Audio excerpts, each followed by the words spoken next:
சத்தியமூர்த்தி ஐயா அவர்களை அன்போடு வேண்டுகிறோம். இன்றைய பாராட்டு விழாவை கலந்து கொண்டு எங்களையெல்லாம் பெருமைப்படுத்தி கொண்டிருக்கிற திருச்செங்கோடு சட்டமன்ற உறுப்பினரும் தலைவருமான திரு ஈஸ்வரன் அவர்களையும் எங்கள் நாடாளுமன்ற உறுப்பினர் மாதேஸ்வரன் அவர்களையும் பாராட்டும் விதமாக எங்கள் நடைபெறும் கூட்டத்திற்கு பேச வாய்ப்பளித்தமைக்கு நன்றியை தெரிவித்துக் கொள்கிறேன். 1960-61 காலகட்டத்தில் நான் ஈரோடு செங்குந்துறை பள்ளியில் படிச்சுட்டு இருந்தேன். அப்போ எங்களுக்கு தமிழாசிரியர் பொன்னுசாமி முதலியார்னு ஒருத்தர் இருந்தார். அவர் பாடம் நடத்தும்போது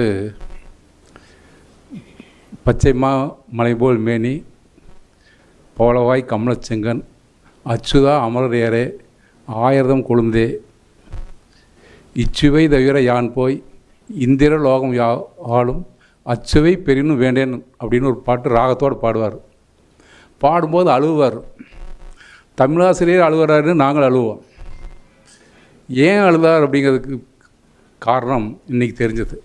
மதன்குமார் மிக அருமையாக பாடினார். அவருக்கு தமிழ் சங்கத்தின் சார்பிலே பாராட்டுகளை தெரிவித்துக் கொள்கிறோம். மேன்மேலும் அவரது தனது இசையினை ஒளிபரப்ப வேண்டும், பாட வேண்டும் என்று கேட்டுக்கொள்கிறேன். தேர்தலுக்கு சில மாதங்கள் முன்பு அல்லது சில வாரங்கள் முன்பு எனது ஆர்வீர் நண்பர் மாதேஸ்வரன் சந்திக்கும் வாய்ப்பு கிடைச்சது. அப்போ யார் நாடாளுமன்ற உறுப்பினருக்கான பெயர் அறிவிக்கப்படவில்லை. நான் சொன்னேன், இங்கே நமக்கு உங்கள் கட்சிக்கு தான் வாய்ப்பு உண்டு, நீங்கள் தான் இந்த தேர்தல் என்ன ஜெயிக்க போகிறேன்னு சொன்னேன். அப்போ அவர் நம்பினாரோ இல்லையோ, அவர் கூட வந்திருந்தவங்கெல்லாம் கண்டிப்பாக அப்படின்னு சொன்னாங்க. ஒரு 17-18 லட்சம் மக்களுடைய பிரதிநிதியாக நாங்கள் தேர்ந்தெடுத்துள்ள திரு மாதேசன் அவர்களுக்கு பாராட்டு விழா என்பதை விட கோரிக்கை விழா என்பது தான் மிக பொருத்தமாக இருக்கும். ஏன்னா நிறைய செய்ய வேண்டியது இருக்குது. தலைவருடைய வழிகாட்டுதலின் பேரில் நாமக்கலுக்கு முக்கியமாக செய்ய வேண்டியது திருமணி முத்தாறு குண்டாருடைய இணைப்பு திட்டம். ஒரு நாடாளுமன்ற உறுப்பினரோ ஒரு சட்டமன்ற உறுப்பினரோ பதவி காலத்தில் 50 வருஷம் 60 வருஷம் 100 வருஷம் நினைவுபடுத்தக்கூடிய ஒரு அரிய செயலை செய்யணும். அவர்கிட்ட பேசும்போதெல்லாம் மாதேஸ்வரன் அவர்கள் சொல்லுவாங்களாம், ஏதாவது செய்யணும் அப்படிங்கிறது.